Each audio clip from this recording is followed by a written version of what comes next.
In this last section of chapter 6, we are going to study a different topic where the interest rate changes over time. Now, the formula here you can see is a very easy formula actually, and the type of the questions here are also going to be easy. Of course, there can be other harder examples related to this topic. However, we are just going to cover this simple formula here. So let's just say we have a savings account where the payments are made at discrete time points again. However, in each payment period, the interest rate is changing. Okay, so let's just say we have a savings account which compounds the interest in every year. However, the interest rate of the kth year is different than the interest rate of the other years, and it is IK. This is the interest rate for the kth year. So if you just deposit a principal amount right now, it will gain an interest for the first year under interest rate of I1, and the accumulated money in the end of the first year will gain also an interest with interest rate I2, and the total accumulated money in the end of the second year will be compounded again at the end of the third year with an interest rate of I3, so on and so forth, until the end of the nth year. The value accumulated will be compounded with the respective interest rate of that year. So basically, the principal amount will not be multiplied with 1 plus I to the power n, because I is not constant in each year. Instead, it will be multiplied with the compound amount factor that corresponds to each year one by one. So it will be multiplied with 1 plus I1 to compound it to the end of year one. And then this value will be multiplied with 1 plus I2 to compound it to the end of year two, so on and so forth. So the future value will be equal to the principal multiplied with a product of all these yearly compound amount factors. So for each year k from 1 to n, the yearly compound amount factor will be 1 plus ik, and the principal will be multiplied with the product of those. Now, maybe you have seen this sign, this mathematical sign, for the first time. So this means the product formulation, the capital pi in Greek letter, Greek alphabet. And this means we are basically multiplying the values in this formulation. Now, of course, you can use this formulation in the inverse direction. So you can say that what should be the principal amount right now, which should be covered with a future value of f. And in that case, you need to multiply this f with the inverse of, with the multiplicative inverse of the product of this compound amount factors. Or basically, you can divide f to the product of these compound amount factors to calculate p. Now, of course, this is an easy formula, and it would be understood better if we directly implement it in a question. So it says the expected annual interest rates for the following 4 years are 10%, 12%, 13%, and 10% respectively. So in the following 4 years, in each year, we expect annual interests at rates of 10, 12, 13, and 10%. So the interest is varying over time. Okay. Now, these are the expected values, by the way. I mean, it is impossible. In any case, it is impossible to exactly know the interest rate for the following years. Okay, these are just predictions. But in steady economies, national economies, the interest rates are usually staying constant through the time. Okay, now here in this example, it is 10% in the first year, then it is increasing to 12 and 13%, and then it is reduced to 10%. So there is a slight oscillation here around 12% or 11.5%, and the interest rates are varying over time. However, this oscillation is not an oscillation with a large magnitude. So the question is this: what would be the future worth of $1,000 in the end of the fourth year?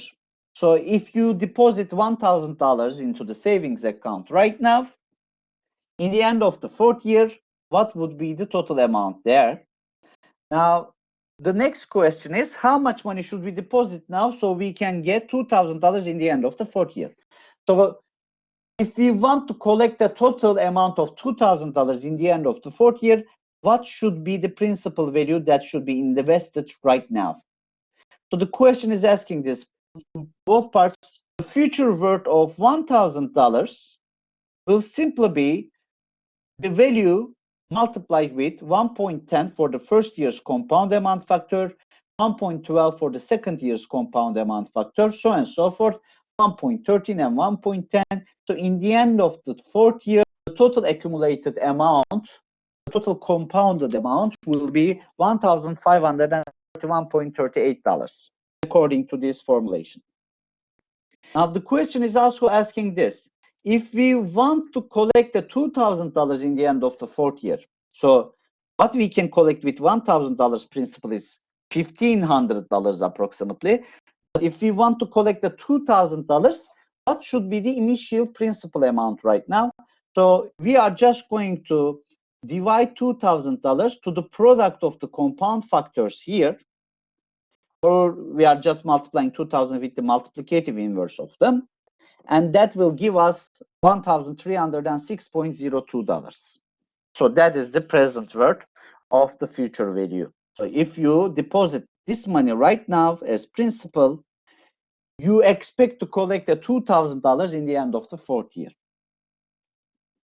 Now this question is a little more relevant and realistic to this topic, and let's read the question. It will not just involve the interest rates that varying over time. We are also going to repeat a few topics that we have learned in our earlier chapters.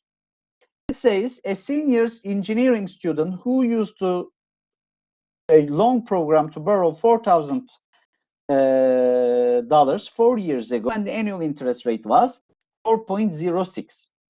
She borrowed three more $4,000 in each following year when the annual interest rates were sequentially 3.42, 5.20, and 6.03. Now, basically, you can analyze this cash flow diagram. So let's just say this is time zero, okay? And you have borrowed $4,000 4 years ago. Let's just say this is the time where you have started your university years, okay? So in the beginning of your first year of the education, just when you registered to the university for the first time, you have borrowed $4,000 for as a scholarship.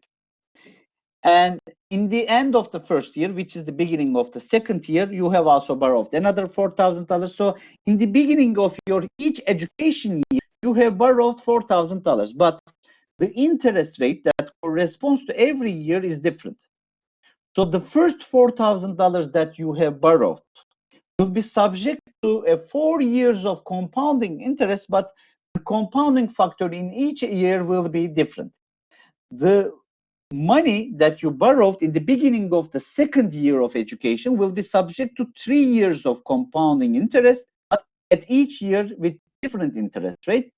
The third the third installment of your scholarship will be subject to 2 years of compounding, however, with different interest rates again, and the last installment will be subject to only 1 year of compounding with annual compounding interest rate here.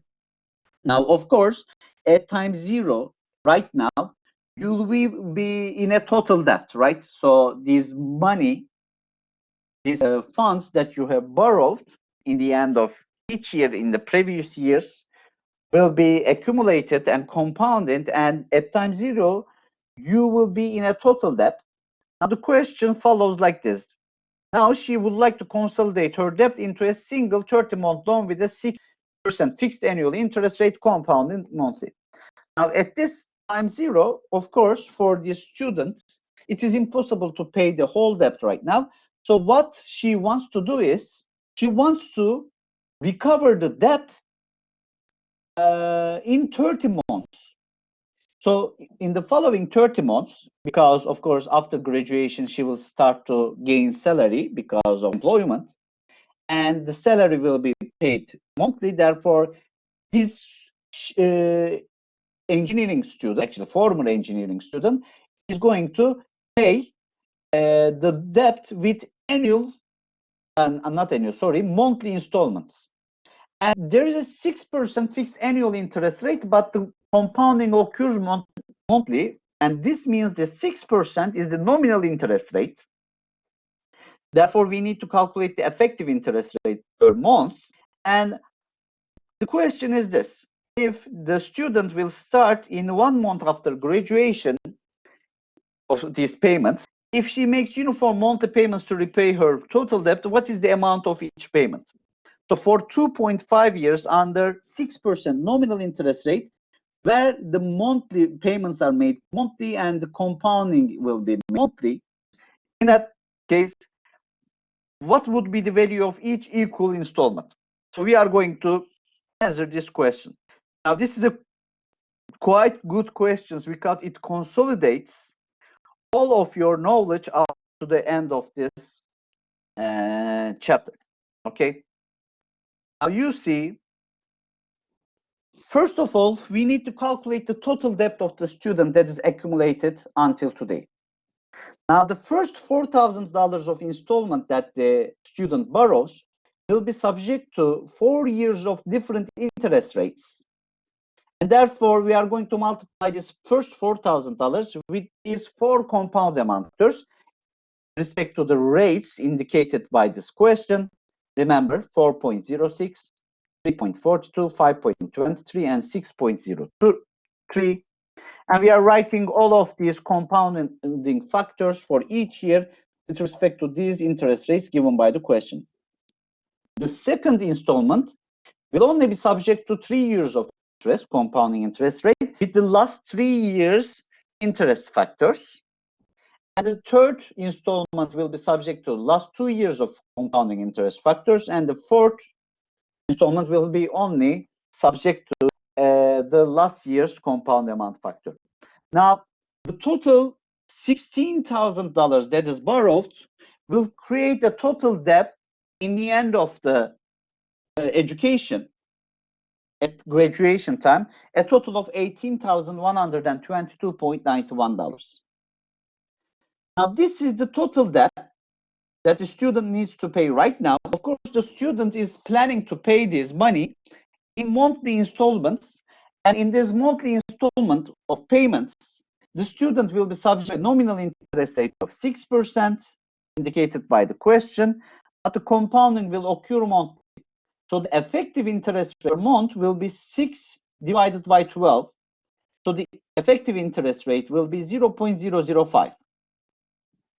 And this engineering student is going to pay the debt in 30 monthly installments. Therefore, n times m is 30, n is 2.5 years, and m is 12. So there are 30 payments. So right now, the current debt is $18,122.91. We need to multiply this current principal, current debt, with the capital recovery factor under 0.5% effective interest rate per month and for 30 payment months. So, of course, this time we are going to use directly our first table because there is no continuous compounding here. Remember, the tables, second table and the third table, are just used under continuous compounding. So here we have again a discrete compounding, monthly compounding. Therefore, we need to use our first table again. So let's show that. So we are just going to identify a 0.5% interest rate for 30 months, and we are going to look for the A over P value. And 0.5 is the second page, basically. And A over P value for 30 monthly installments will be 0.03598. So we are going to multiply our current total debt with that value, and the student needs to pay $651.70 in the end of every month in 30 months. So the total debt of $18,122.91 will be covered. Okay. So in this question, we are using many things, you see. We are using our knowledge from the 5th chapter. We are using our knowledge about varying interest rates over time in here. So you need to actually collect your knowledge or consolidate your knowledge about the first 6 chapters up to this point. Now, in the rest of this class, instead of learning new theoretical concepts, we are just going to learn practical applications about engineering economics, about feasibility of the project, about the depreciation or the replacements concepts. So it is very important for you to understand everything up to this point perfectly. And starting from the following week, we are just going to perform practical examples. Again, perform your readings accordingly indicated in your reading assignments regarding to this chapter, and see you in the next week's videos.